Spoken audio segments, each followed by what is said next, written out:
Welcome to this edition of Platform. My name is Muhammad Kuda Abubakar. Nigeria is reportedly ranked 187th out of 190 countries in the World Health Organization's ranking of World Health Systems. This is in spite of the massive increase in the budgetary allocations to the health sector over the years. While budgetary allocation to Nigerian health sector was 59 billion naira in 2004, it increased to 283 billion naira in 2013 and 250 billion naira in 2016. Experts argue, however, that access to affordable quality health care by ordinary citizens is yet to improve. In fact, recently, the Director General of the National Agency for the Control of AIDS, NACA, Dr. Sani Aliyu, is reported to have raised an alarm, noting that 70% of funding for the national HIV and AIDS response in Nigeria is provided by foreign donors. What this means is that only 27% funding for HIV and AIDS fight is provided for by the federal government and by a few of the 36 states of the federation. Nigeria's private sector provides only about 2% of this funding. The consequences of this is that if the foreign partners also renege on their pledges, about 700,000 persons will be off treatment.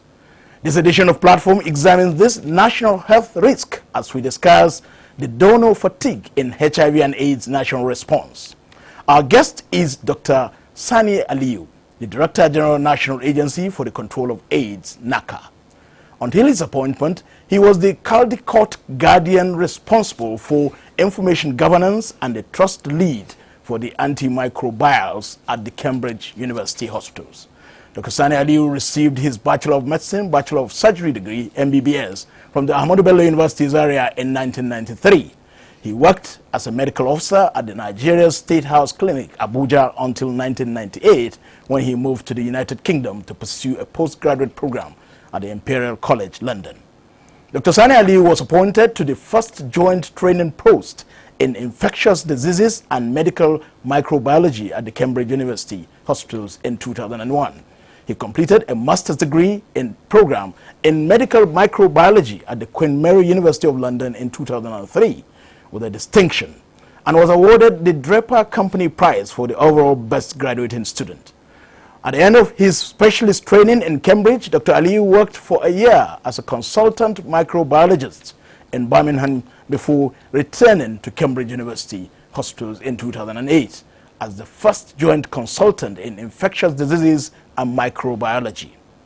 He has membership of the Royal College of Physicians of Ireland and is also a fellow of the Royal College of Physicians of the United Kingdom and the Royal College of Pathologists. He is also an associate lecturer at Cambridge University. Dr. Sani Aliyu, Director General, Nigeria's National Agency for the Control of AIDS, NACA. Welcome to Platform. Thank you for inviting me. On the platform with me are the panelists, Rabi Abdullah, head of the NTA Health Desk. Thanks for having me. And the head of the NTA's Science Desk, Kiran Umayo. Thank you. It's a combination of scientists here. I think I'm the old man out. But let me give you the first shot of the questions, Dr. Sani Aliyu. Welcome once again. We'll begin from your immediate past appointment. Caldecott Guardian responsible for information governance and trust lead for antimicrobials in Cambridge. What does this all entail? Well, essentially that's more of a managerial responsibility. My key function in Cambridge really is to work as a clinician in infectious diseases and microbiology. So we run clinics, we run HIV clinics specifically, and we also admit patients with a variety of infections. In addition to that, I have responsibility from the microbiology side in terms of laboratory tests, making sure quality controls are in order. The antibiotic part, the antimicrobial part, what it means is I'm the lead when it comes to antibiotics and antifungals, as well as antivirals. So anything to do with procuring those drugs, the decision, the policies around what's the best medication we should procure for our hospital. And obviously the UK system is very different to the Nigeria system. In the UK system, the hospitals are a lot more autonomous. Even though they are government hospitals, they have their own budget and they're able to take major decisions. They are what they call foundation hospitals. So we do have a lot. They purchase their drugs? They purchase their drugs. They have links with the pharmaceutical companies. Yes, and they're able to take major decisions in terms of healthcare for the community. They are more or less responsible for the community they are serving primarily, rather than from a national context. So the Caldecott side is more to do with information governance and issues relating to patient confidentiality, which links in very well with my current responsibilities in the HIV field, because a lot of the HIV issues have to do with issues with prejudice, stigma, discrimination, concerns about people's diagnosis going out into the public. So certainly from that aspect, I would say I've got a lot of experience from the Caldecott side. But generally speaking, most of my work is predominantly clinical. I'm predominantly a clinician, and to a certain extent an academic and a scientist as well. So what will you now say is the HIV/AIDS prevalence in Nigeria? And of course, what do you think NACA can do to mitigate it? So, Mohammed, we estimate there are about 3 million people living with HIV in Nigeria, based on a prevalence of about 3%. At the moment, we have about 850,000 people on treatment, which is considerable if you consider the fact that in 2001 there were only about 50,000 people on treatment. So a huge scale up in terms of the number of people on treatment. And out of those 850,000, 50,000 are actually children who need treatment. So from the point of view of expanding access to antiretroviral therapy, we've done very well, but we still have a gap. We have a gap of almost 2 million. And with the changes in approach when it comes to HIV management, in the past, if you have HIV, if you're diagnosed with HIV, we wait until your immune system falls down to a certain level, what we call the CD4 count, and then we start treatment. But now that approach has completely changed. The moment you have HIV, you go on treatment, because the outcome has been shown to be very good. There's a reduced incidence of infections, particularly tuberculosis, and generally people do well. But more importantly, the treatment itself makes people less infectious. We have what we call virological suppression. When you're started on treatment initially for HIV, the viral load, the amount of virus in the bloodstream goes down. Where it goes down to a certain level, what we call less than 50, undetectable, your risk of transmitting the virus goes from 20 per thousand to less than 1 per thousand. Which means that the more people we put on treatment, not only are we allowing them to live longer, but from the public health aspect as well, they're not going to be transmitting the infection to others. So overall it's for our collective good, for every person with HIV to go on treatment as soon as possible and to get virologically suppressed. Okay, looking at the issue of treatment, we know the dual role, the availability of antiretroviral plays when it comes to the issue of prevention and treatment. And I know the role India as a country played, you know. If you look at the fact that gone were the days when ARVs were beyond the reach of people infected with the virus, but thanks to India, the advent of the generic drugs came, and every country could afford that, and treatment became, available to people who are infected. Are we looking at, the way of local production of ARVs? Are we giving it a consideration? So there are a lot of things that can bring down the cost of delivering an HIV treatment. On average in Nigeria, based on our experience in Taraba and Abia State, it costs about 50,000 naira per patient per year to give antiretroviral therapy. Now you might say that's a lot of money, but actually it isn't if you consider other disease conditions. Like insulin-dependent diabetes, for instance, you spend a lot more. We have about 50,000 people on treatment in those two states, which means automatically it costs us about 2.5 billion naira. But for us to expand that, because as Mohammed said earlier, 70% of our national response is driven by donor agencies, external agencies. This is a Nigeria problem. The federal government has already put in a lot of investment into those two states, but our concern has always been that the states are not really involved that much. Now, going back to your question, manufacturing drugs in Nigeria will help to bring down that 50,000 naira per patient per year. My aim is over the years to bring down that cost to as low as 30,000 or even less. There's a company at the moment in Lagos, I'm not sure how much I'm allowed to say, but there's a company in Lagos that's currently partnering with a generic company called Mylan Laboratories in India. They're the largest generics company in the world. and they produce antiretrovirals. They're partnering with them to start producing HIV drugs in Nigeria. And hopefully once that takes off, we'll be able to cut down some of the current costs we are having.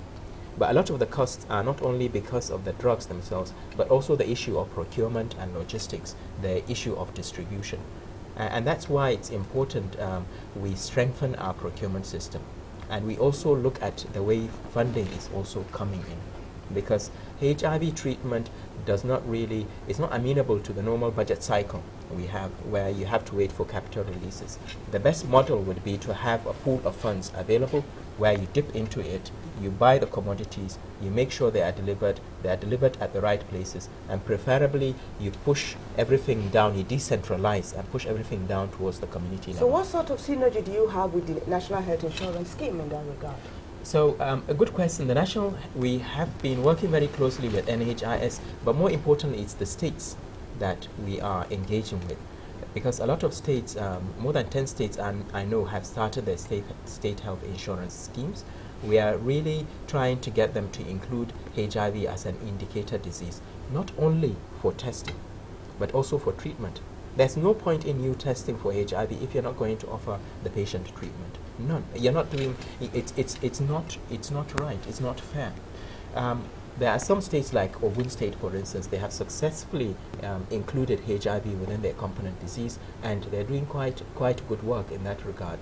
We are really pushing for the state governments to get involved and to make sure that the state health insurance schemes are able to provide testing as well as treatment for HIV, because that means we can take a pool of the current people living with HIV on treatment that we have and move them into the state health insurance sector and free up space so that we can include more people into the pool that the federal government is dealing with. All right, Doctor, we're still talking treatment, and I'm glad you're a scientist. Bring us to speed, with the global situation on AIDS treatment with respect to having a cure. Or are scientists in the world now relying on ARVs? Nobody is working towards finding a cure and things like that. And again, some weeks ago, a Nigerian came up with the idea that he has a cure for this. And from his own perspective, he has tried to prove himself beyond reasonable doubt. But again, professionally speaking, your people, your professional always say, okay, there should be a procedure for that. Absolutely. Agreed. Now you are in NACA and you have a lot of patients under you. Is there any way that you can say, okay, fine, take 10 patients, let's do a trial? Because this cure could come from Nigeria. It doesn't mean that it should come from Europe or the Americas. It can come from any part of the world. Absolutely. So is there any effort being made by NACA to see how we can source local treatment, not just the ARVs that is all over the world? So the international community, and when I say the international community, we shouldn't forget Nigeria is part of the international community. The international community has spent a lot of money, well over $350 billion looking at the issue of HIV vaccines and HIV cure. The reason why it's proving so difficult is because of the nature of HIV. It's a virus that replicates fairly rapidly and mutates. It's changing all the time. And that's why when you're given treatment, you give a cocktail of at least 3 drugs from 2 different classes. So that's why it's proving so difficult. Now, when it comes to cure, the way you discover drugs, it's stepwise. It follows a process. As I keep on saying, the reason why if you have a headache and it's your last kobo, Muhammad, if it's your last kobo, you have a headache, you will put that 50 naira, you go and buy paracetamol with the confidence that that paracetamol would work. The reason why you have that confidence is because it has gone through a procedure. It has gone through definite stages of validation. So if you discover, there's a process for discovering a drug, testing it, phase 1 trial, phase 2 trial, validating it, and then licensing it. What we are saying is all the claims so far of a cure have not followed that process. And certainly if you are a scientist, you need to follow your professional ethics. And we shouldn't forget, we are a lawful country. In Nigeria, we have laws that have to do with giving medications. We have laws that have to do with clinical trials. You cannot jump those steps and suddenly start claiming that you have a cure for whatever disease. So what we're saying is follow the rules if you're a scientist. If you're a babalao, that's different. That's nothing to do with us or nothing to do with NACA. Now, why are we concerned? We are concerned, and I am concerned in particular, because we are talking about a disease like HIV where people survive and are able to do their normal activities because of the medications they are taking. If they stop taking those medications, they will fall sick and they will die. And it is our moral duty. I've done my bit by making sure that I've made it clear, and even if it's by doing so, if we're able to avoid a few deaths, it's definitely worth it. Now, going back to your question, what is NACA doing, or what is the government doing in terms of promoting research? The federal government is promoting research. We will be the very first people to celebrate and be happy if we have a cure for HIV. Absolutely. But we have to follow the rules, we have to follow the law. If you're discovering a drug, there are processes that are involved, there are regulatory agencies, there are ethical National Human Research Ethics Council, for instance. You have to get the relevant ethics. You cannot just come out and start giving people medication and saying this works for HIV. That's not how to do it. We are part of the international community. Whatever research we do has to follow the standards that we expect as part of the international community. Then how did these claimants, I suppose they are also scientists, why do you think they want to the shortcut, take the shortcut route? So there's always a tendency everywhere you are that people get excited in what they're doing and forget about following the right processes. But it's our responsibility, both the public as well as government, to point out those issues. If something goes wrong, we need to point it out. And certainly if people break the law, they need to be made to account. And that's my view. NACA is not a regulatory agency when it comes to manufacturing drugs or licensing drugs. I'm very pleased that the National Human Research Ethics Council has already taken this up, and they've asked for additional information. The Honorable Minister of Health has made statements as well in this regard. NAFDAC are also aware of the issues, and these regulatory agencies should do their job, which I'm sure they will do, and will be so much better. But we need to make it very clear, the claims so far are not true, and people who are on treatment for HIV should please continue to take their drugs. They should please continue to take their drugs and not take any other drug, because there's the risk of drug interactions, and the drugs they are taking might actually affect the antiretrovirals. So please take your drugs. Okay, so we're talking about donor fatigue here. Again, it's the part of the discussion. You see, from what's coming from America today, they are dropping 38% drop, in world AIDS, aiding the world. In health-wise, funding of health issues and all that. And some other countries may toe that line. What am I trying to say here is what plans does Nigeria have as a nation to, raise enough funds that could enable you function effectively and efficiently as NACA? Because from what we've said so far, a greater percentage of what NACA is using today is coming from outside. So how can you source funds locally? So just to make a point of correction, so when we talk about the funding for the national response, it's different for the funding for NACA. So NACA is the main coordinating body for HIV activities. We facilitate, we coordinate, and we monitor the national response. But we do have other partners, including the Federal Ministry of Health. And at the state level, we also have the state equivalents of SACAs and LACAs and the state ministries of health. So it's a community. And everybody is working towards a common goal, which is the HIV national response, trying to get as many people put on treatment, trying to reduce the transmission of infection. So it's that overall national response that we are looking at the funding. And yes, I agree with you. It's predominantly driven by donors. Out of that 27%, most of it is funded by the federal government. There are a few states that have really funded HIV programs. Well, Kaduna State is an example, for instance. But I can tell you there's a state that doesn't even have a HIV line budget at all. And there are states that have had line budgets for HIV and haven't released anything for the last 10 years, which means that they are completely dependent on foreign aid to run their HIV programs. That cannot be right. The federal government cannot do this alone. We have to partner with the states HIV is an issue right down at the community level. Community engagement is really necessary. We have to push HIV down to the primary healthcare side. We are working very closely with the Federal Ministry of Health. We've realized where the possible bottlenecks would be in terms of funding. We also know that we haven't got the private sector. The private sector are only providing 2% at the moment. And certainly a lot of us, when we are sick... Where are these possible bottlenecks in terms of funding? Where are they coming from, and what are you doing about them? Obviously the bottlenecks have to do more with the state budgets. What we've realized in terms of capacity is that we have a weakness in capacity, not only in terms of funding, but also a capacity in terms of at the state level, the ability of SACAs to engage properly with the executives to negotiate funding streams.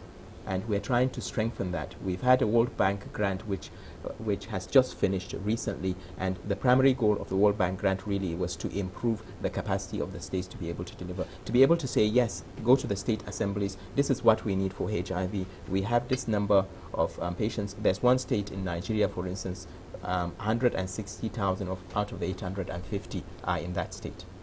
So they need to be able to go to their state governments and say, well, actually we have these gaps. International donors are funding these primary centers for treatment. Can the state governments take over these?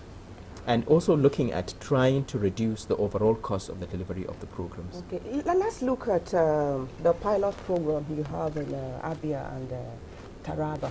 I know that it's what could be described as Nigeria's conscious efforts to locally fund the pandemic.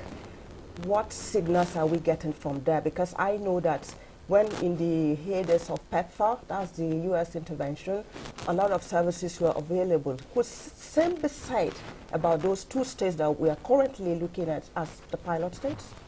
Yeah, so the Taraba and Abia experience has actually been a very good one. And in fact, the president in his World AIDS Day speech did specifically ask us to look at expanding beyond Taraba and Abia to take a lot more states. The primary reason for starting the Taraba and Abia pilot was really to see how can we deliver HIV services from a domestic perspective, learn from it, and then transfer it onto the states. Now, we are yet to transfer onto the states because the states are not ready yet to take it. But in the long term, my strong view is that HIV services are not a tertiary healthcare problem.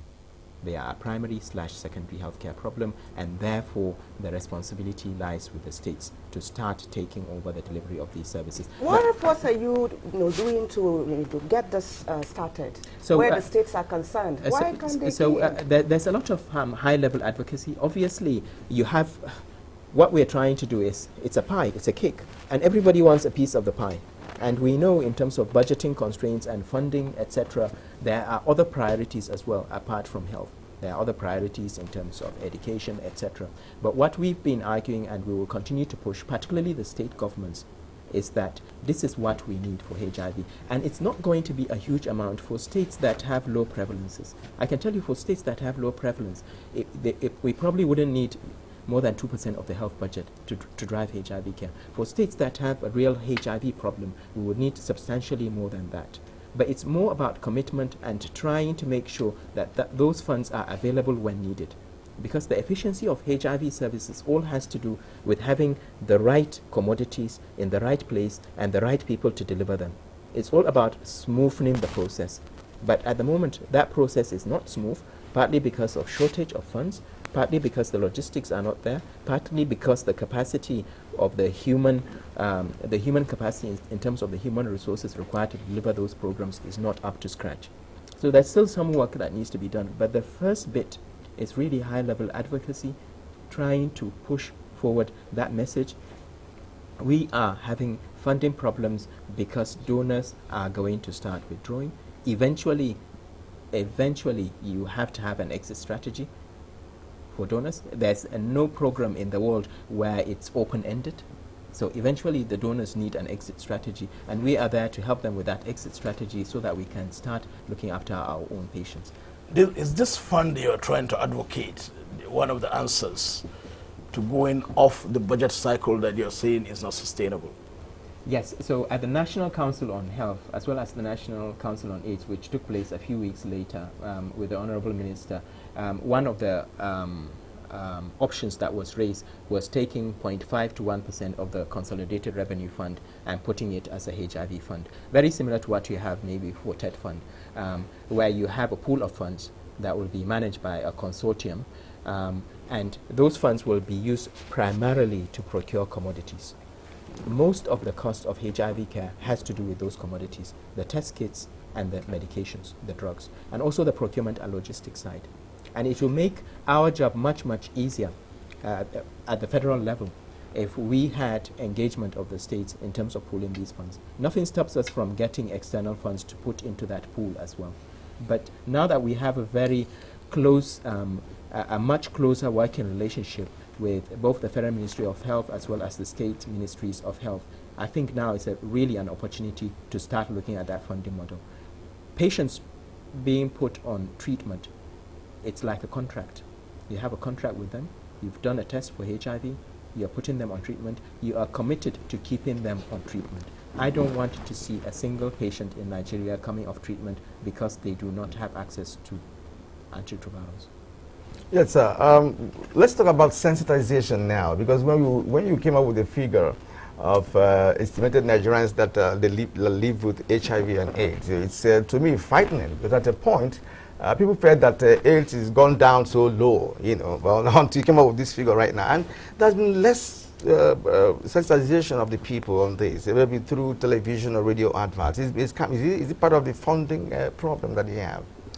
Yes, it could be, and certainly, as you're aware, our generation is very much aware of HIV. But what's happening is the younger generation are not getting those messages. In fact, most of the new HIV transmissions now are happening in young women between the ages of 15 to 24. And they catch HIV before they've even gone far into their adult life, partly because they don't know how to protect themselves, partly because of issues with girl-child education, partly because of the economic disparity between the young girls and the middle-aged men that are going out with them. And media, advocacy through the media is essential. HIV is a disease that unless it's right at the forefront of your mind all the time, you're not going to remember all those prevention aspects. You're not going to remember how to protect yourself. So it's absolutely essential. It's one of my core priorities, in fact, to make sure that we push HIV back into the forefront, right into people's consciences, right into people's sitting rooms, so that everybody is aware and you're able to protect yourself and keep yourself safe. Okay, prevention of mother-to-child transmission of the virus is a key strategy, and I know that, of course, if we are able to catch pregnant women at antenatal level and all of that, we will have succeeded in saving several generations, of Nigerians from coming down or contacting the virus. And I know we have a national policy on that. How are we faring? So we've done very well, but we still have a long way to go. So I'll give you an example. In 2015, we tested 2.7 million pregnant women for HIV. In 2015 alone, 75,000 were positive, 53,000 also were put on treatment. But we still have a gap. We still have a gap because on average, only about 1 in 3 pregnant women ever get tested for HIV. Some states are doing much better than others. Ebonyi, for instance, 80%, the last time we looked, 80% of all their pregnant women had a HIV test done. And it's really a very simple message. Are you pregnant? If you're pregnant, do you know your HIV status? If you don't, you need to know, because you can protect your baby from getting HIV. In fact, the whole concept of having a free HIV generation lies in interrupting mother-to-child transmission, stopping it altogether. And there are countries in the world, like Cuba, for instance, where they've completely eliminated mother-to-child transmission. In the UK, mother-to-child transmission will be considered to be aberrant practice. If you are a clinician, we do everything we can to stop a mother from delivering a HIV child, including bringing her into a hospital a few weeks before her delivery if she's not taking her drugs, and making sure she takes it. And that's what we need to do. But from the Nigeria side, what can we do? How can we bridge that gap? There are a lot of things that we can do. So demand creation, putting that knowledge out, that education, decentralizing services, making it easier, integrating antenatal care with HIV, so that you don't expect a pregnant woman, when she goes for antenatal care, to be asked about HIV alone, and then next time she gets asked about malaria and iron deficiency, etc. No, produce it as a package of measures.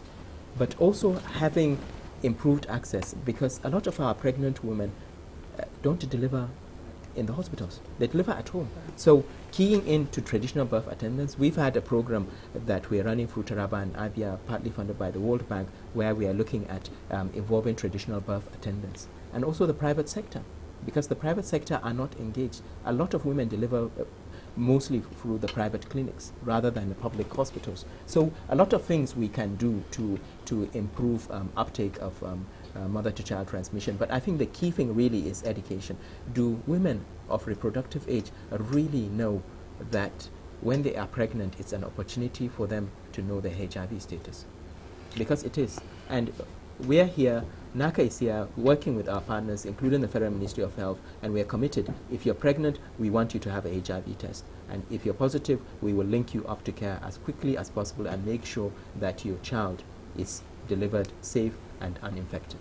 All right, Doctor, looking at the ARVs, drugs, what about the side effects? Because we were taught that every drug has its own side effect, and a drug someone will take all his life, right? So what about the after effect of this? That's why some of us are beginning to believe that that there could be other means of treating this HIV, even though maybe not scientifically proved for now, and that is a possibility. So, have you people done any research on the side effects of ARVs? Because people take it for life.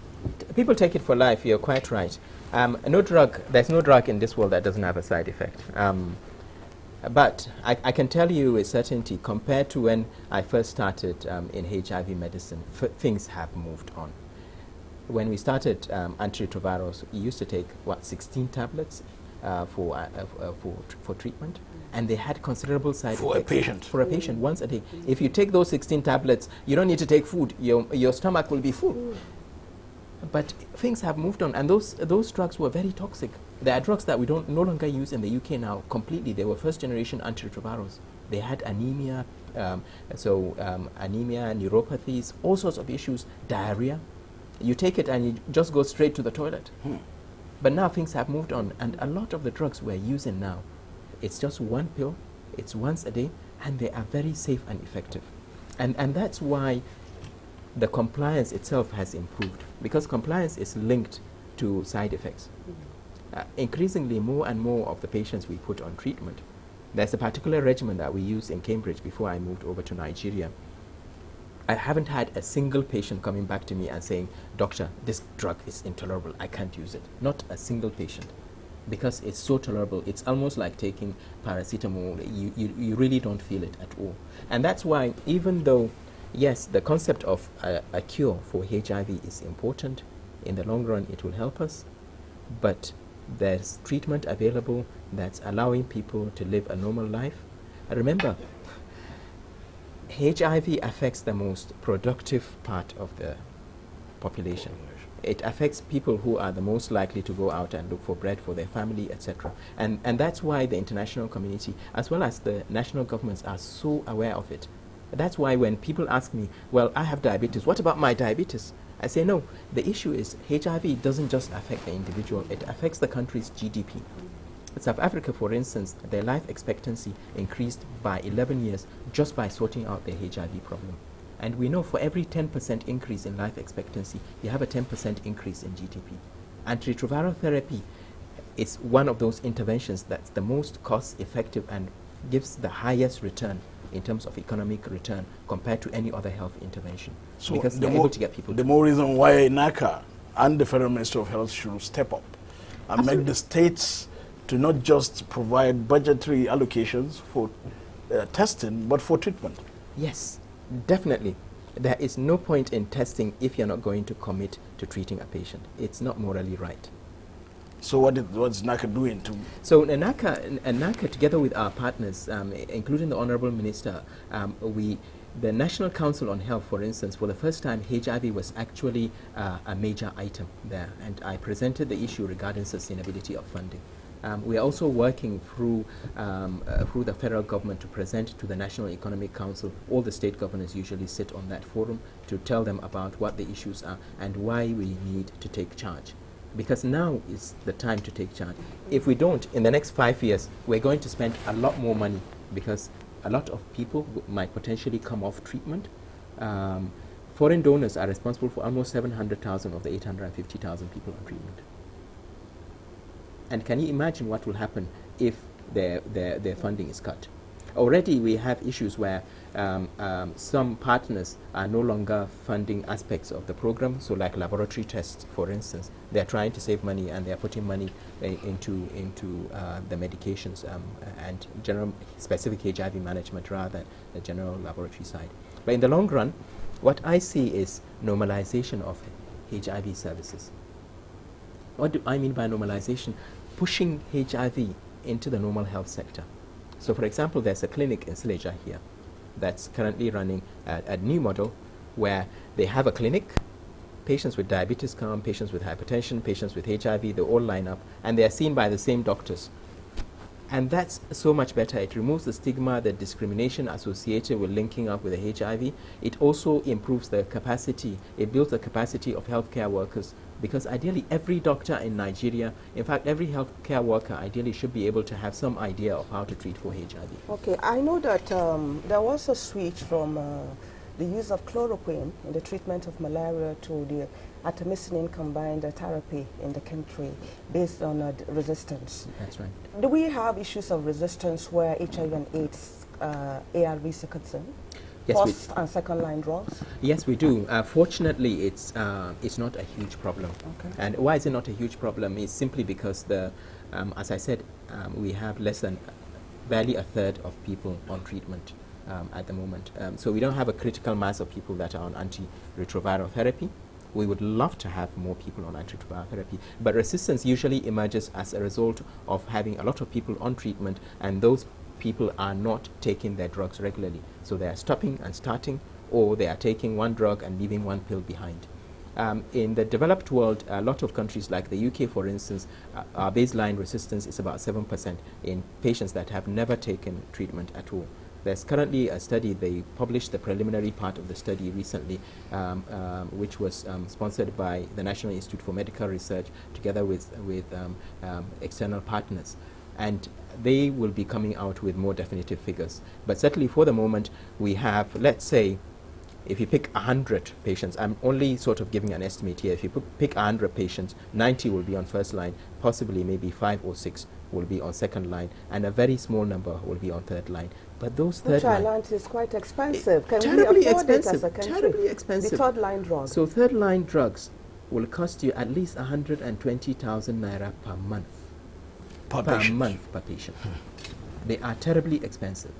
So that's why when we talk about delivering HIV care, it has to be, we have to move from quantity, which we currently have, to quality. Making sure that those patients that are on treatment are supported very well, they are taking their drugs regularly, doing everything you can to make sure that they have access to their medications. Because some of the drug components have fairly long, what we call half-life. So if you stop them at once, you're taking a cocktail of 3 drugs. One of them has a very long half-life, 2 have short half-lives. If you stop them at once, what happens? The one with the long half-life, you'll continue to have a drug level for weeks on end. So it's no different to taking just that drug alone, and you'll just develop resistance to it. So compliance is important. Access to therapy is important, access to drugs. So when I talk about quality, it's not just about being able to go to your clinic and have drugs. It's also about simplifying the process.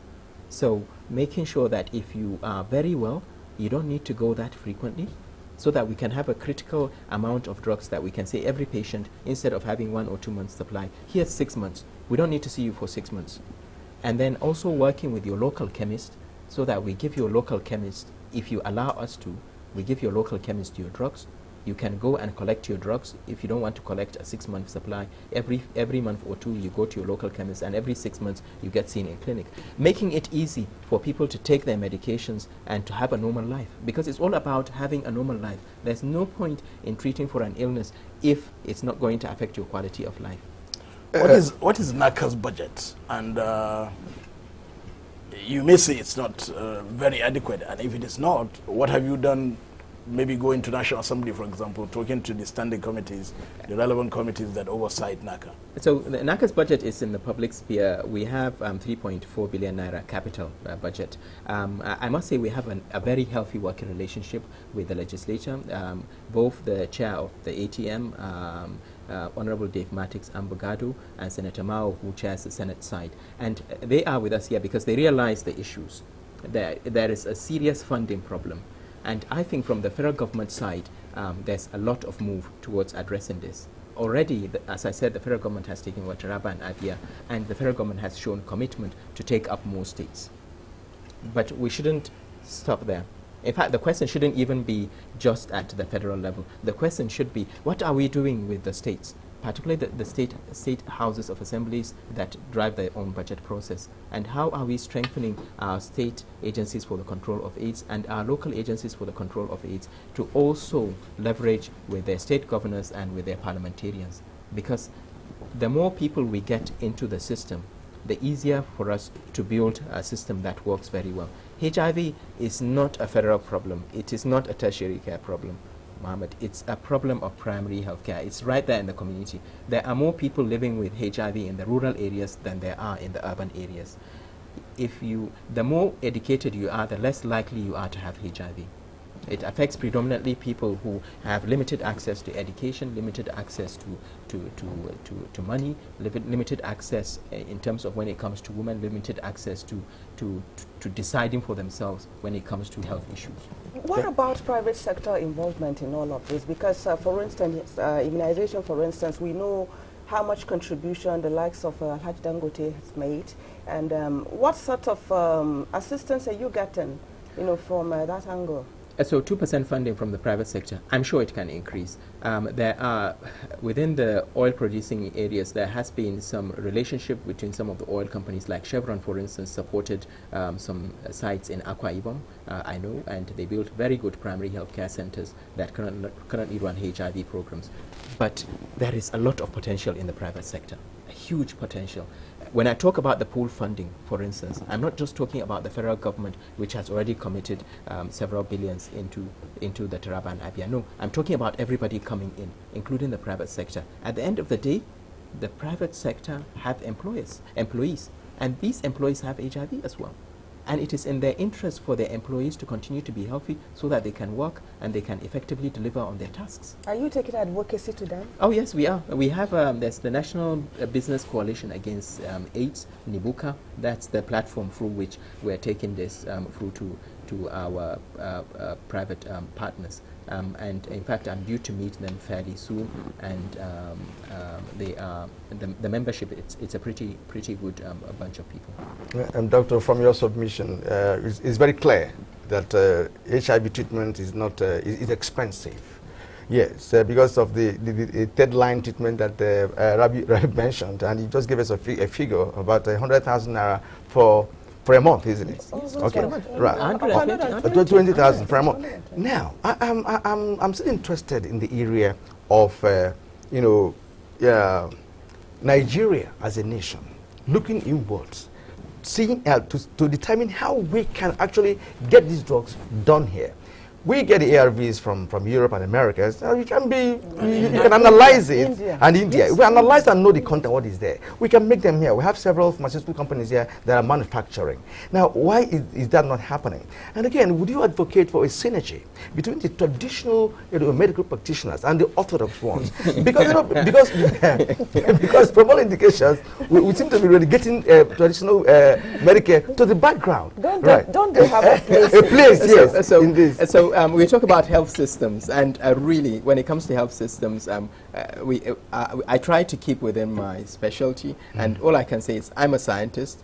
I have little or no knowledge of what goes on in the traditional. But you seek them out. That's what Kiran is saying. Yes. So do you deliberately say, hey, what can you offer? What do you have? What difference can you make? I'll give you an example. So China, for instance, the most effective anti-malaria, which is the artemisinin combination treatments, had been used as a herb in China for hundreds of years before scientists took it up. And in fact, the person who took it up and turned it into a drug, subsequently was given the Nobel Prize. So that's where I see science comes in. Because you take a drug, you look at exactly what are the components that work. Because one of the problems with traditional medications is there's no purity of the product. Maybe there's a component of it that works. It might be at suboptimal concentrations. There's no standardization. We don't know the side effects, etc. No dosage, nothing. And the local person selling it cannot actually tell you how it works. But if you take, like the artemisinin side, they took it, they had a look at it, they took out the product that actually worked, they looked at how it worked on the malaria parasite, and then they synthesized, they were able to synthetically produce it in the factory, not even growing it as a plant, no, synthetically producing it. And that's what we are all using for malaria treatment now. So yes, there could be synergy, but it's not mine to say, let's bring in traditional, we have two completely different health systems here. We have researchers. So NACA on its own will not seek out. And no, NACA, the primary role of NACA, as I keep on saying, is to coordinate the entire national response. Exactly. To monitor and evaluate. There are research bodies, NIMR. There are a lot of research bodies that deal with issues with science, and I would rather we keep to our job and they do their job very well. But coming back to your issue of manufacture, yes, I entirely agree with you. As I said, there's a company in Lagos. They are in the process of manufacturing antiretrovirals from generics. They are partnering with the largest generic company in India. I don't know how far they are going to go in terms of manufacture, because when you talk about manufacture, you could have just packaging, but I think they're going to do more than just packaging. And certainly, if I'm a businessman, I would say I would have gone into HIV, because it's a problem that's going to be with us at least for the next 50, 100 years. You will still need people taking the drugs. And why is it profitable? It's because unlike drugs that you take for, let's say, respiratory tract infection, pneumonia, you take it for 5 days, gone, finish, you carry on with your activity. These are drugs you continue to take for life. They're just like statins. Statins have one of the highest profit margins ever, because once you take them for cholesterol, you continue taking them. So also HIV drugs, once you start taking them, you continue taking them for life, and there will still be a need for those drugs, at least. So just a follow-up. Now, if you bring an HIV patient and give to a traditional medicine man, let's call it that way, and he treats the person, and you test the person as a scientist, and there is zero HIV, how would you promote that traditional medicine man? I think that's a theoretical question that at the moment has not even arisen. Okay, as a scientist now, let me take you up on this. And it still revolves around the issue of cure. I was made to understand about the various strains of the virus and how it differs from one location to the other. I was made to understand that for instance, in Nigeria, you could have a strain A or B, that could be different from the one found among the people in South Africa. So how do you reconcile that in the quest for vaccine? So yes, so you're quite right. Excuse me. We have what we call subtypes, and those subtypes relate to geographical locations. They have nothing to do with transmission or the ability to cause disease. So in terms of pathogenicity, they're actually very similar, but they are subtypes, and it's useful to know them, because if I have a patient with a particular subtype in the UK, for instance, I can tell him, I think it's very likely maybe you picked it from Nigeria, for instance, or from this part of the world. Vaccines are important when it comes to designing subtypes are important when it comes to designing vaccines, but there's also a way, because a lot of vaccines do not just rely on one subtype, because remember, the manufacturing companies themselves are doing this for a profit. They are not just doing this out of humanitarian reasons, apart from Gates Foundation, of course, etc. Yes. So whatever vaccine they design should really accommodate the common strains, and Nigeria has the second largest HIV burden in the world. I don't see any vaccine being produced that would exclude the strains circulating within Nigeria. The strains circulating within Nigeria include the CRF, the common recombinant strain, which is a mixture of 2 or more strains. I know there are some concerns from certain quarters that the vaccines that are currently being pushed into phase 2 trials do not cover the strains, but I'm sure over time that concern will be addressed. The strains are found in Nigeria? No, yeah, they don't cover the main strains that are found in Nigeria, but they have to start from somewhere at the end of the day, and I'm sure they will find a way to involve them. Certainly, we are pushing from the point of view of NACA and our partners to make sure that whatever they do which I am sure they would include, because it doesn't make sense to do a vaccine that would cover HIV patients in a part of the world that don't have a problem with HIV. They won't. Dr. Sani Aliyu, as we round off, it would be nice to hear from you, someone who started his medical training in Nigeria. You crossed over and you made a mark. How can, using those two experiences, how can we increase or the access to affordable health care to a larger percentage of population across the country? Well, it's interesting. Certainly my Nigeria experience, I've only been in this job for about 3 months, and I can say it's interesting. And you can see clearly how systems differ from one country to another. I had the advantage of working in a resource-rich environment. Nigeria obviously is resource constrained, but from the way I see it, it's the pyramid that we probably should address. Most of the healthcare issues are at the primary healthcare level. They are not at the tertiary healthcare. Very few people actually access tertiary care. If you want, the biggest impact you can have on a healthcare system is going to the primary healthcare and sorting it out. And I'm very pleased the current minister, the Honorable Minister of Health, has already started the process of renovating primary healthcare centers. And NACA, as an organization, we are committed to making sure that for every primary healthcare they renovate, we go in and provide capacity building skills for the staff. They are not only for HIV but also for TB, and we'll also partner with our own partners to make sure that there are treatment sites for HIV. So that's one of the first things that needs to be sorted out from the context of HIV. Transparency and accountability is also very important within any system, including healthcare as well. The cost, a lot of the costs that we currently have, I believe if we have very transparent systems, we can actually cut the cost of delivering healthcare substantially. And I know the current anti-corruption stance of the government is really helping us in this regard. The more we can cut waste, the easier it will be for me to approach state governors and say, I just want 30,000 naira per patient per year. For your HIV patients, you have this amount of patients, and please can you give me that money so that we can deliver care. Transparency is important. There are other parts of the health system that also need to be sorted, like the logistics side. In the UK, for instance, we have a central logistics where everything is procured as a pool, so you cut costs because you are able to negotiate effectively with suppliers because you're buying in bulk. So Nigeria should be able to buy their drugs, not only HIV drugs, everything, all the essential medications, pool them centrally and then have a very good distribution system so that when I have a need for antiretrovirals in Sokoto, NACA will just call the central system and say, can you deliver 10,000 packs of antiretrovirals to Sokoto?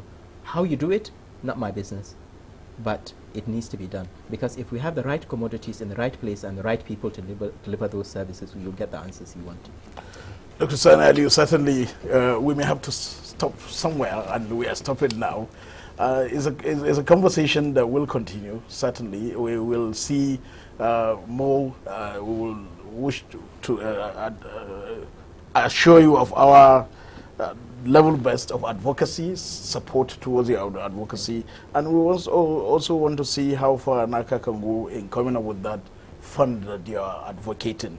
Dr. Sani Aliyu, Director General, National Agency for the Control of AIDS, thank you so very much for coming on platform. Thank you, Mohammed. Thank you for having me. Kiran Umayo, Head of the Science Desk, NTA. It's my pleasure. And of course, Ravi Abdullah, our semi-expert on health. My pleasure. Thanks for having me. Head of the NTA's Health Desk. Thank you for all your thoughtful questions and insights. Platform had examined the challenges of access to affordable quality health care by ordinary Nigerian citizens. The edition also discussed the likely donor fatigue with respect to HIV and AIDS national response, which our guest, the Director General National Agency for the Control of AIDS, NACA, Dr. Sani Aliyu, says is now 70% dependent on foreign donors.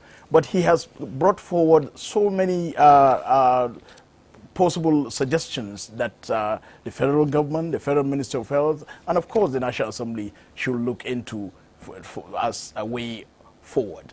That's Platform. My name is Muhammad Kuda Abubakar.